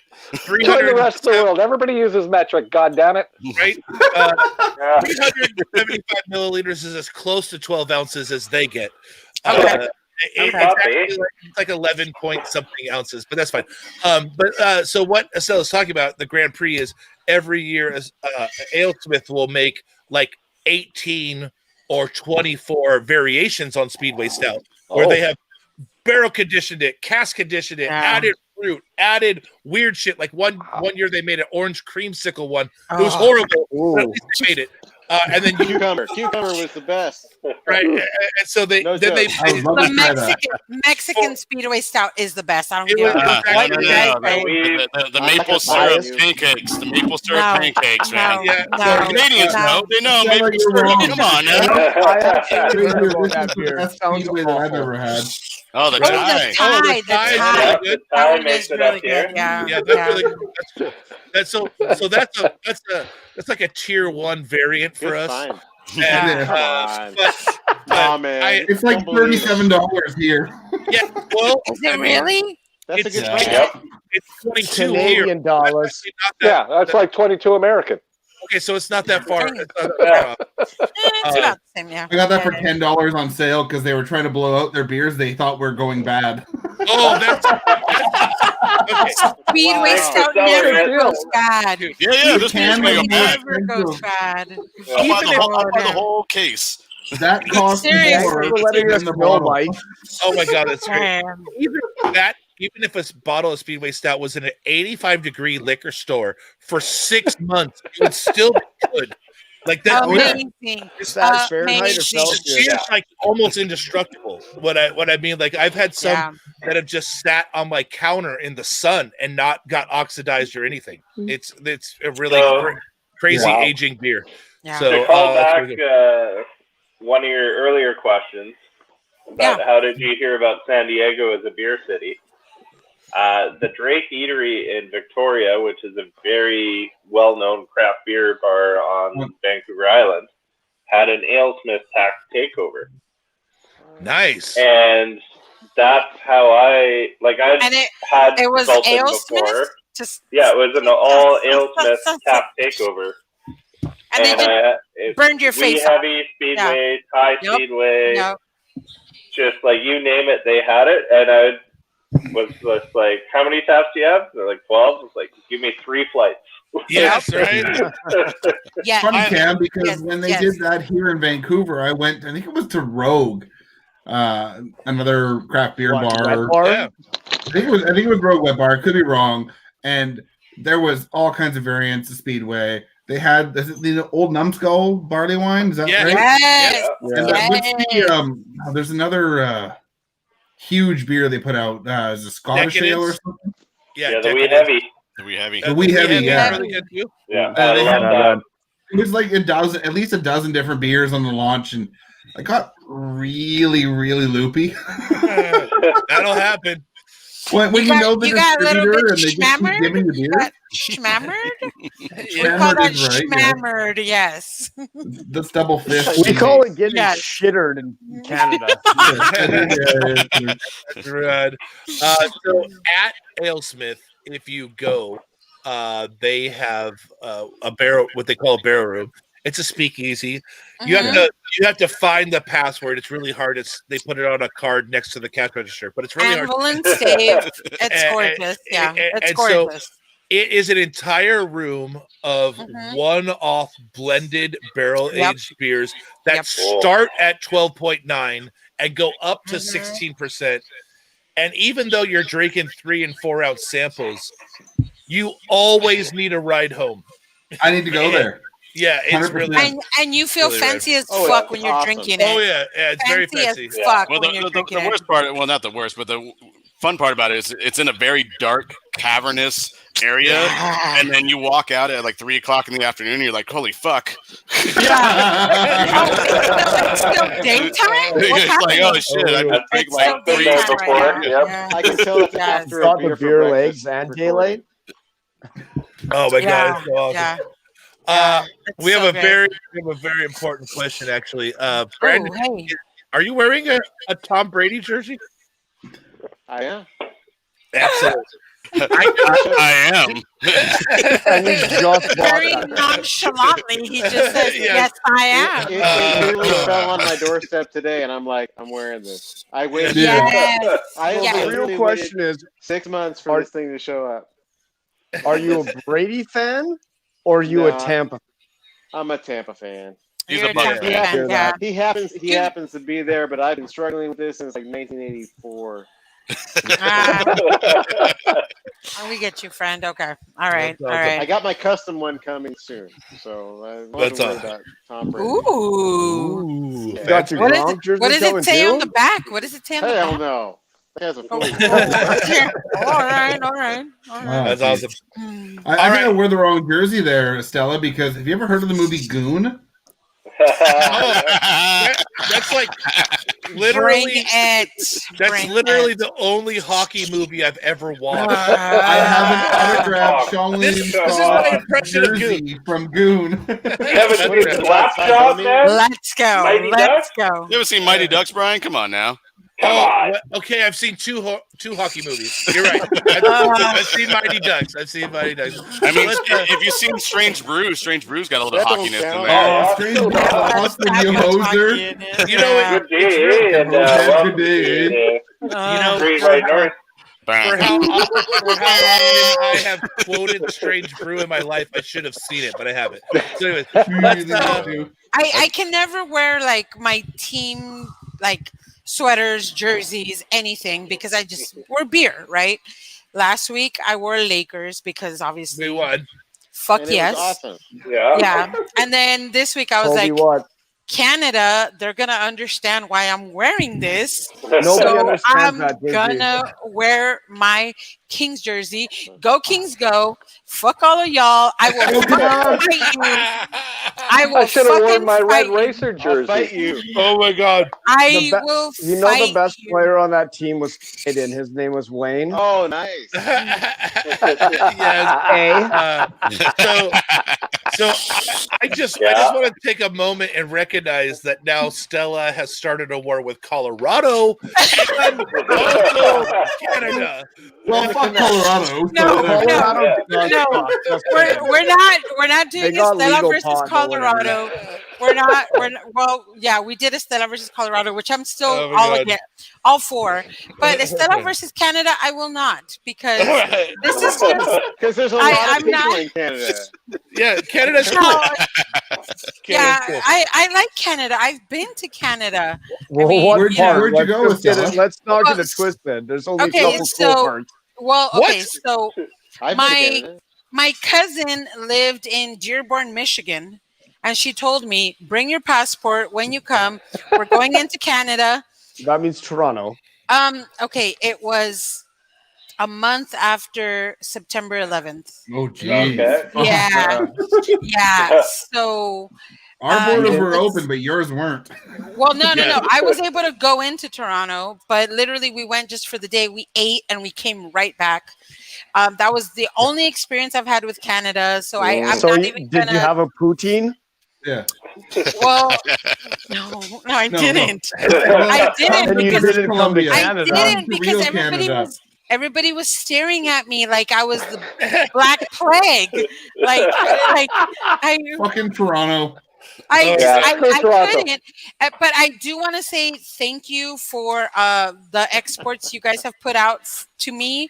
I'm talking Edge Maple syrup. from WWE, Christian from WWE. Oh my yeah. God! Right? Don't even. Wait, hold on. Brett the You're Anvil doing Latin Hart, matches now? Brett the Anvil Ryan Hart, Reynolds. and no, I'm not talking actors. I'm talking the Oh, yeah. good people. And I'm Oh, gonna Ryan say Reynolds was amazing. Le Champion, Chris the Jericho. biggest. Hey, Alex Trebek, okay? No. The biggest Alex Trebek is person the best. to come out of Canada, the best there is, the best there ever will be. Brett the Hitman Hart. Yes. Yeah. Give them to me. Give them all to me. Yes. I am a big All right, so wrestling you love fan, Maple. and I will. Yes. So The I Hart have Foundation. Brett the Hitman Hart jersey. Yeah. Actually, I have a sweater for his hockey team, but I don't know Calgary where my Hitmen? keys You are. should donate to Yeah. Owen Hart. Calgary Hitmen. Oh my Yeah. God. Oh my God, Owen. Yeah. I'm. Can you guys tell I'm into sports a little bit? Yeah. Okay. Not Yeah, really so- when you're How about a talking little bit about of, wrestling. Yeah. William Like, Shatner there. Yeah, it was awesome. The Mike Myers mask. I got it. I'd rather The real thank you Mike guys Myers, for though. like The Martin Canadian Short. funny man. Martin Short or what other Canadian? Ryan Reynolds. You guys can Jim take back Carrey. Justin Oh, Bieber. Deadpool. Take back Mike Justin Myers is Bieber. my You guys favorite can comedian have ever. it. We Take don't back want the them. Biebs. You're Take not back a the you're not a Biebs. believer. Fuck you, you're having the beads. You got Yeah. food. I don't want it. I'm not a believer, Okay. guys. I'm You're not sorry. a I'm believer? not, no. Just remember, we Oh, gave yeah. you guys Nickelback. Right?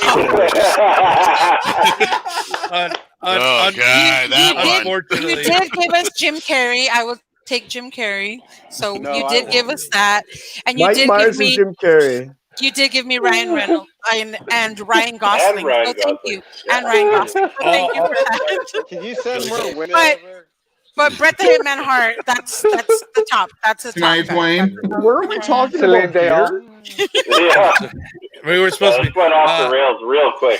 Yeah, hell yeah. Welcome and, to Canada, eh? and Michael J. Fox. Thank you guys. Oh, Thank yeah. you. Thank you. Okay, Yeah. back Actually- to the future for life. Michael Oh. J. Fox did. Marty So- McFly? Thank you guys. I Hey, believe Brian, that. man, we're running out of time to get to the news because I just drank all my Speedway. Oh, no. I don't know Well, how that you didn't drink take long. all your Speedway Yeah. and I how don't you're know, sorry, so guys, lucky. sorry. But before you jump into the news, Brandon, I believe you're the only person from the show that's actually spent any time in Canada of merit. Yeah. Yeah. So how Just was bring your me Canadian- good beer. how was your Canadian trip? And then let's jump into the massive amount of news we have today. I had a blast. I had a really great time, and I went to a part of Canada that's not so readily traversed. I went to the maritime region on the very Nice. east. Nice. You know, I crossed over a rickety bridge that had to be rebuilt by the townspeople to get into Maine. And it was rad. I mean, I really, really enjoyed it. And there was such a great craft beer culture there in the region that I was in. I went to Chwapistal and I was Oh, very impressed by just the craftsmanship. And am I gone? No, you're No, good. Stella's bud. No, no, you're here You're with us. fine. Who left? It Stella's was gone. really left. Stella's gone. Yeah. Oh, okay. Whereabouts were Well- you, man? I was in Maritime. the Maritime region, just like all the way over to the far east. Like Halifax? Oh, so you spent some time on the East Coast there, buddy. You know, yeah, they're bad. Tabernacle. It was well over a year ago, so I'm not as up on it as I was, but it was rad. And it's a beautiful part of the country. Then maybe, Yeah. Well, some nice people. They got a funny accent though. No, there are some nice people, and there's some really shitty people too. I didn't encounter many accents. It actually felt very much like being in like Portland, Oregon. If I had to compare it to some place, it was very much like probably Halifax then. Oh no, it was no place. It was no place like it wasn't Halifax, but at any rate, it was really fun, really great. The ingenuity was awesome. A lot of great community hubs. Like the breweries were community hubs, which I really enjoyed. Yeah. And it wasn't like every brewery was. So being in San Diego, where there's over 160 different breweries, everyone's trying to be the it thing. The thing I really loved about being there was that it was kind of in its infancy to some degree, but also keeping up with current trends. But at the same time, everybody was just like, I'm my neighborhood's, my community's brewery, and people responded to that and really loved it. It was nothing pretentious about anything they were doing, and the beers were fantastic from a traditional to a modern standpoint. And I just loved it because like I showed up, and every time I showed up and talked to a brewmaster or an owner, and they would be like, "Where are you from?" I said, "San Diego." And they're like, "Why are you here?" Because it was like, and they knew I was writing about beer, and they say, "Why are you all the way over here?" And it's because I'd heard about this literally kitty corner on the continent. Yeah, I mean, it couldn't have been right a weird across Canada. It could have been a weirder, farther away place, but really enjoyable beers, just great family-run places, and people who were like pouring their heart and soul into what they were doing. And to me, that's what craft beer is all about. And I just really appreciated it. I came back with like all these beers I really enjoyed, so it was awesome. And I had never spent any time in Canada at all, and it was. Well, you need to hit the West Coast. Yeah, you come up really here. Sad. You guys are way closer. I'll follow with Stella because then it's going to work out better. Yeah, just come in the summer so it's like San Diego. Because otherwise it's going to get snowed on. It's really sad because that region right now is having its own little Black Lives Matter issue right now with Indigenous peoples. There's white craft fishers right now that are setting fire to Indigenous people's fisheries and stuff. Oh my god! Which is fucking nuts. Yeah, that sounds crazy. And it's just unfortunate because we're a little more so friendly and everything, and it's going fucking nuts right now. Yeah, that's I hear that. Yeah. Yeah. So lobsters' lives matter, though. Yes. Save every lobster so that we can douse it in butter them all. and then eat it. Yeah, no, literally the poisoning. The white fishers there killed all of the lobsters in the indigenous fishery so that the indigenous people couldn't have them. It was just like, what the fuck? That's horrible. That's really horrible. So we have our own issues in Canada right now. Yeah. Although his name is Justin Trudeau. But he's so handsome. He is so handsome. He's basically a fairy that doesn't have a penis. But he has wings, apparently. Oh, he's got wings. He might be liberal, but he's not good for the country either. Which is unfortunate. Oh my god, that's pretty funny. I kind of got that feeling when I went to visit as well.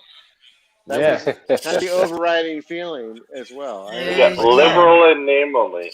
Yeah, liberal and all. Yeah, we're a very, very leftist country with a government really currently that is not leftist, even though it's called liberal. Got it. Okay. They might understand what we're talking about. The liberals in BC are basically conservatives, and no one gives a fuck. So,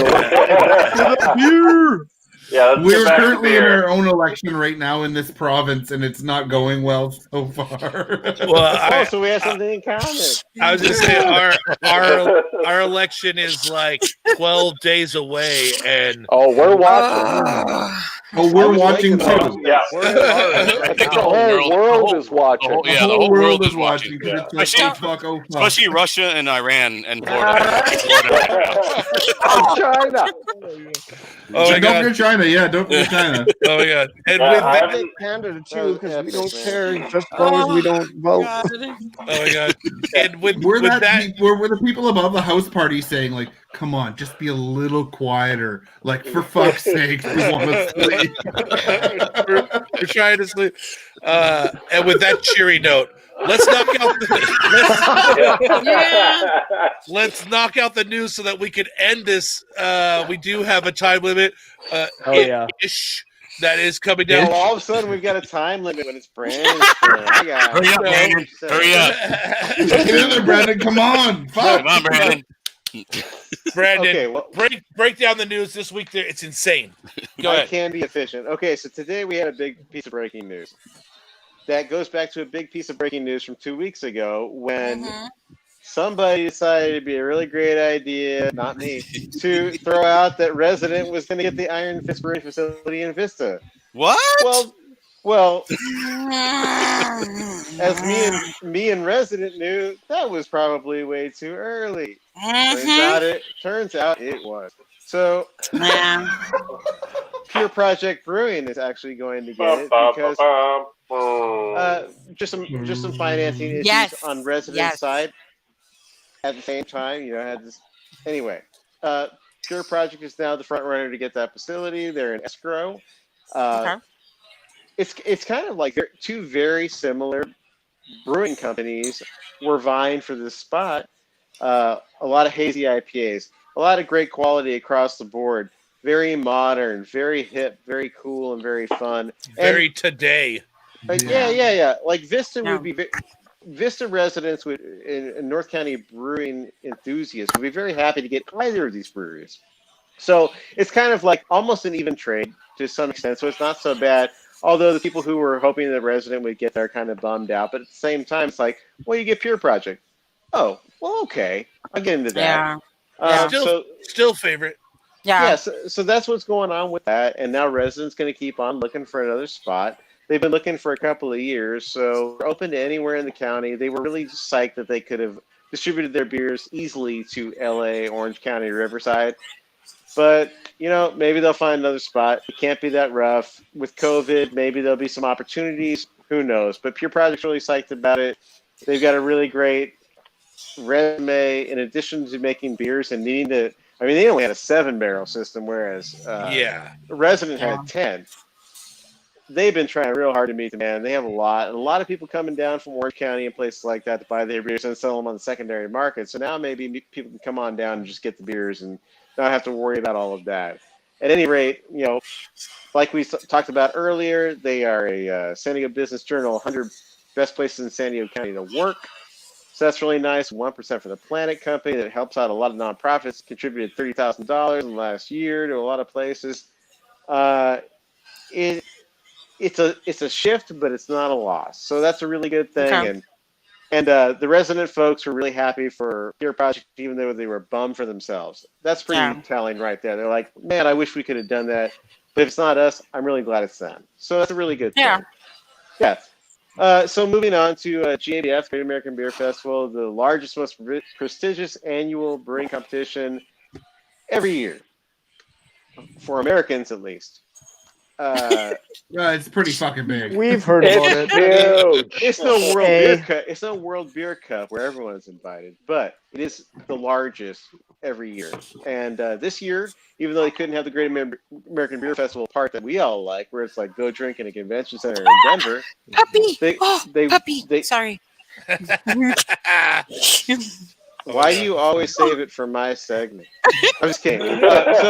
Brother, my dog, I'm sorry. He's been biting me for I an love hour. dogs, and I usually have one right here, and sometimes a kangaroo that jumps up here. So Yes. At any He's rate, still making eye contact. they were able to have the competition segment of it. A lot of people were big enough to drive from all around the country to come to Denver just to do this socially distanced judging, which was really cool because they had well over 8,000 entries. And it was one of the most hotly contested GABFs ever. Even so, with so many people entering and no limit on how many places, how many beers each place could enter, San Diego still got 13 medals and 2 golds. It's amazing. Now, given the fact that it's still the least amount of medals since I've been reporting on beer, and the least amount of gold medals for San Diego since I've been reporting on beer, it's still very impressive because you have to remember there are almost 9,000 breweries in the United States, and a lot of them participated. So they still did a really good job. Second Chance was the only brewery. Don't mention Sorai Cup. Dude, you did not make this happen. I'm just kidding. Sorai Cup perennial winner, Tabula Rasa. Oh, Brian. For the 4th time in 5 years, got a gold for the robust porter category because Brian and his people know what's up. And I mean, it's a perennial winner. They did a great job. They were the only single location. They got 2. Pizza Port got 3, 2 in San Diego. Carl Strauss got 1 even for the Anaheim, which is technically San Diego. So that would make it 14 if we're getting all unstingy. Technical. Yeah. Yeah. Okay. But since I report the news, I can't be unstingy. So you guys can do that for me. Yay! Yay! Yeah. And what else do I have on there, Brian? I know I have 2 openings, and then what was the third thing? Oh yeah, maybe nobody's heard this, but Alpine Green Flash is opening Alpine Beer Company Pub as Alpine Beer Company Outpost. Oh Oh, great! Oh, yay! It's cutting down to having pizza. It's got a couple new tweaks. It's got new seating, and that's all I really want to say. What does Pat think? He thinks that it's funny.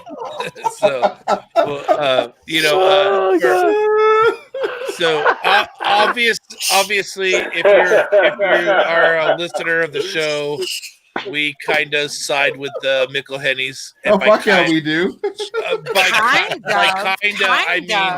I mean, like head first dive off a 10-story building. I've had Nelson once. Really? And I've brewed with Nelson a couple times. That's awesome. That's awesome, man.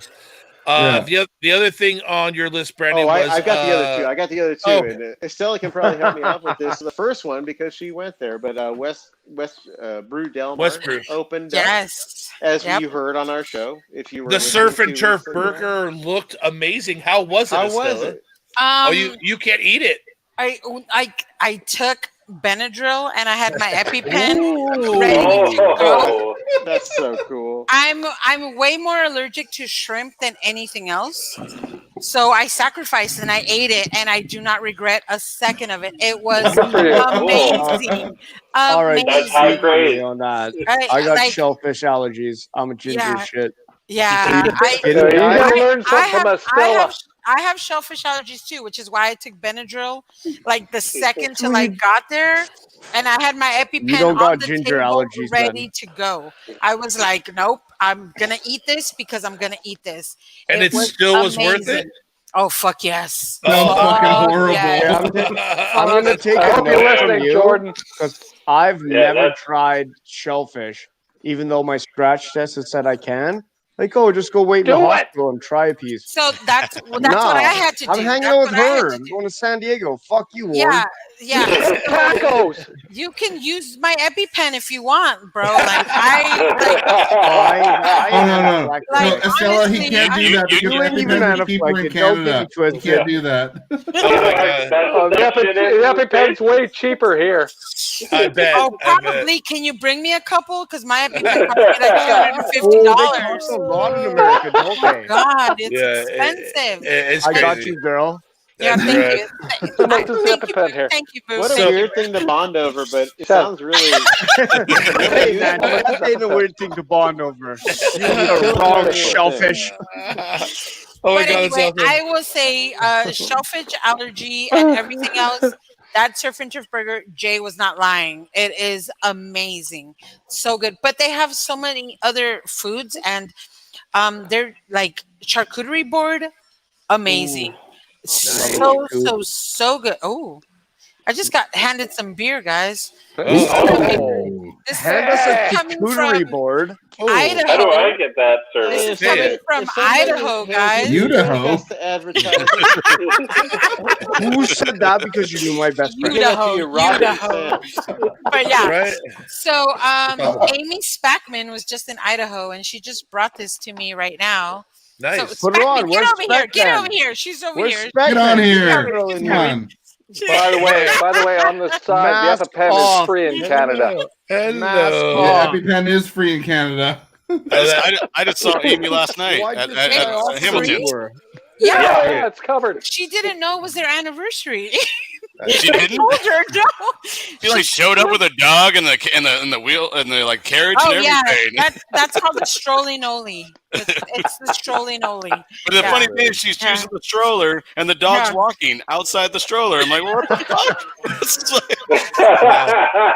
defeating the purpose. Noli was walking outside the stroller when you showed up. He goes, "What the fuck? Why are you bringing?" You know what? Before I forget, I want to shout out to Liz Bauer. Awesome. Power. She's on. Yes. Liz was supposed to be here up in what's called the Kootenay region, which is the far southeast corner of the province. We were supposed to meet up. I think it was a year ago. We were supposed to meet up with some of her friends who are from Alberta, the province over from us, and she couldn't come up because of family issues. But we had every intention of getting together and podcasting together and meeting up. So shout out to Liz. I know she's a big supporter of you guys. Absolutely. And she supported us for a while, and she's amazing. So just shout out to Liz. That's rad, man. Love you, Liz.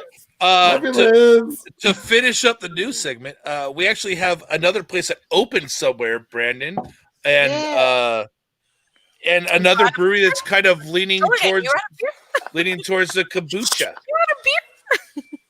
He's got a little bit of beer, I but can wait.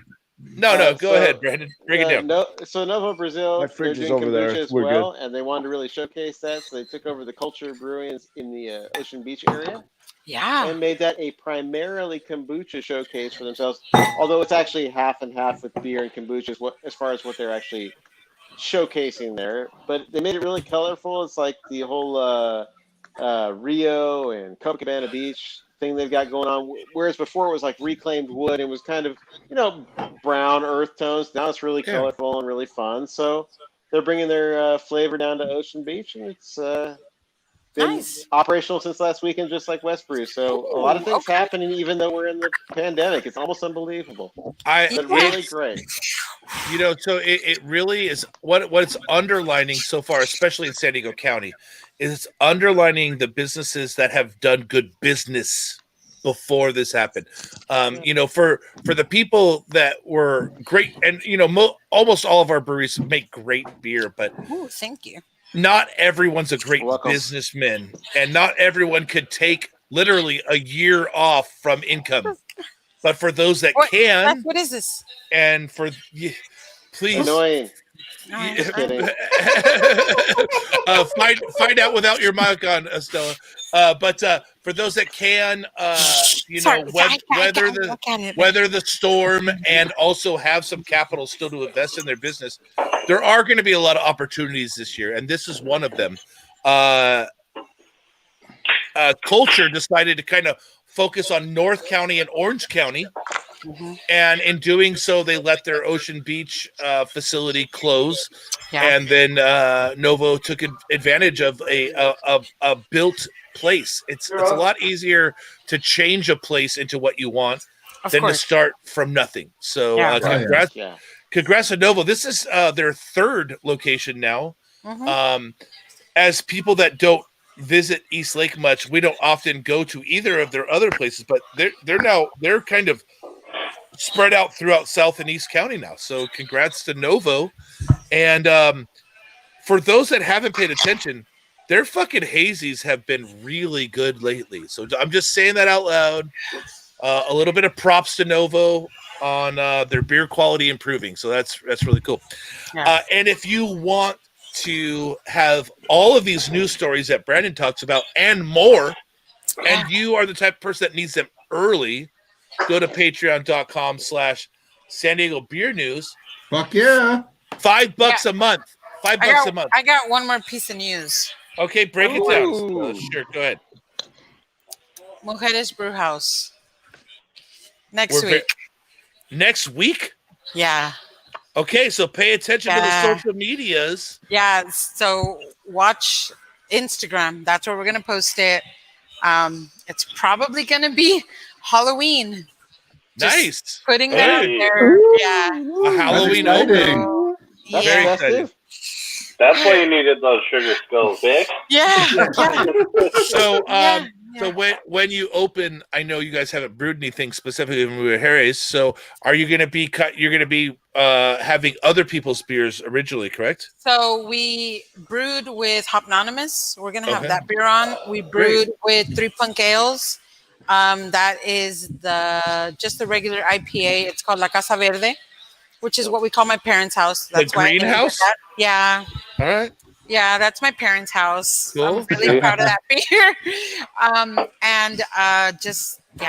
We're gonna start brewing the day they tell us we can go. That's so for right. now, So it'll be those beers, and we're gonna have a couple of Border X beers. Great. Just to start us, and I'm hoping everybody can come through, and we'll post it. We'll post it. Yes, yeah. So pay attention to Instagram. Once again, just in case you want to support Brandon, that's patreon.com/San Diego Beer News. $5 a month, and you get everything easily 2 or 3 hours before the public. It's and so if you are the type of person that really deserves your beer news early, support Brandon's effort, and you'll get it. And yes, speaking of Pacific Beer Chat as well, patreon.com/Pacific Beer Chat. You can support them as well. Can you hit us up on also at Pacific Beer Chat on all mediums? That's great. As well. And remember Twitter, that Facebook, Instagram. And Sorry, remember Brian. that social media guy, because we're coming back to you in like 3 minutes. This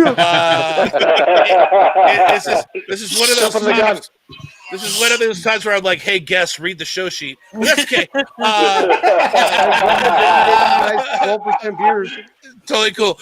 And then if you happen to want to support us, we're patreon.com/The Indie Beer Show. And if you support us at the pint level or more, which Pacific Beer Chat does, and we kind of exchange the $6 a month type of thing.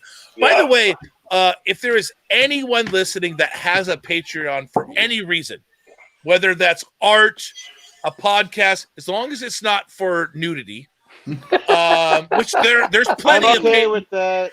All right. Okay. Oh my. Okay. I was going to plug my OnlyFans show, but whatever. Oh, you too? I would support you. Whatever. Let's collab. Yes. Yeah. The producers right here. We're producing right now. I told you I was 6'8", right? Yeah, that's rad. We're going to edit a lot of photos. Tonight. Zoom Oh god, that's awesome.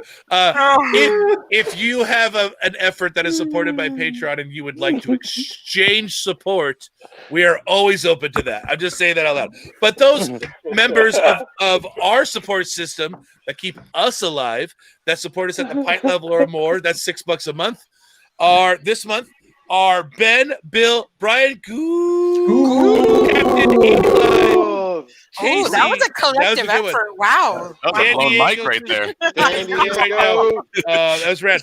Dante from Pariah, David Martin, past producer of the show. We love you, buddy. Doug from Quaff, Garen with Beer Alien. That's awesome. Greg from Stone, not the guy you're thinking of. The Indie Beer Show, Brand, COVID-19, Pandemic, Socially Distancing, Zorball, LLC. Thank you, Greg and Maggie, for that. Poppy Crescent Podcast, which we both mentioned multiple times. On that. They're great. James, Jared, Jason, Jess from Ale Tales, where Estella is. Where I am, Jess! Joaquin, the president of Quaff. Joseph, Joey from Hoppy Beer Gear. Juan, Judith, the beer historian. Kenneth, honorary patron for life. Larry Smith, we love you. Previously mentioned on the show, Liz Bauer from Hofbauer. Yeah, Liz. Matt and Candace Bobineau, who are at least where our Candace next show is going to be at Matt's house. Our next show is going to be on their back patio. BBQ, thank you. Matt from the Perfect Pour in Fresno, Miguel, Mr. Peacock from Tapcraft, we love you. Mike Sahagan, Nathaniel, Norman Carmichael, OC Brew Girl, we love you. Pacific Beer Chat, literally on the show right now. Robert from 13 Point Brewing, Rudy from Jolly Spaceship, Sergio Nigos, and the best pun in patron history, Jagus Bay. Which brings us to, hey, Jordan, the best social media channels to keep up with everything that is Pacific Beer Chat. So hit us up on beerchat.com or at Instagram, Pacific Beer Chat. Twitter, same shit. Everything else, same shit. But I want to send a shout out to Ross Vander Volk for our sponsor, and also Excellent. you guys for having us fucking on. Amazing, Cheers to amazing you, time. Thanks for coming on. And Cheers, guys. Cheers. we'll Thank just you. send out this way. Hey. Cheers to Canada, cheers to America, and cheers to beer friends. Hey, Brian, can I also shout out my other shows too? Yes, Yeah, sure. you can say Exactly. Brew crime. Brew Is it a crime. wrestling? Is it a wrestling show? Yeah. No, it's not. I'm No, I sorry. don't do that. No. Damn Go ahead, it. Stella. Damn it. I also am a Full host on Nelson. another podcast called Brew Crime, All right. which is a craft beer and true crime podcast. I'm all about it. Yes. Give me that. Give You can me that. brewcrime.com. You can find us on Brewcrime on all the social medias. And I'm also in the works of starting a new limited series right now with a friend of mine who is a True Crime Witch podcast out of England. And it is a show about a short series about the Indian residential schools in Canada. Ooh. It's going to be like really hard hitting. It's not a happy series, but Downer. definitely a downer. Just highlighting how horrible the government of Canada was from inception and how they pushed down the Indigenous people of the country. And I mean, Americans know how that happened in their country, and Canada has always been thought of as that like super happy fun place, and it's not. Well, So- Yes.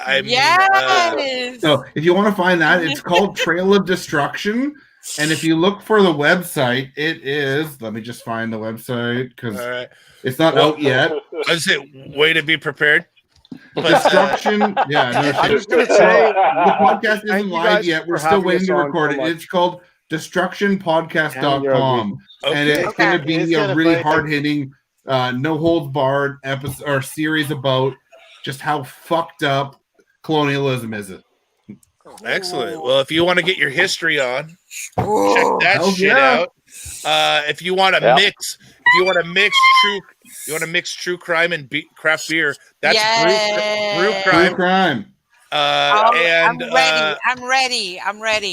so for our march out of here, we didn't do a lot of interacting with the audience this week, but that's because we didn't have a lot of interaction. sorry. Anyway, so Nick Cameron, thank you for joining us. Bill DeWitt, we love you.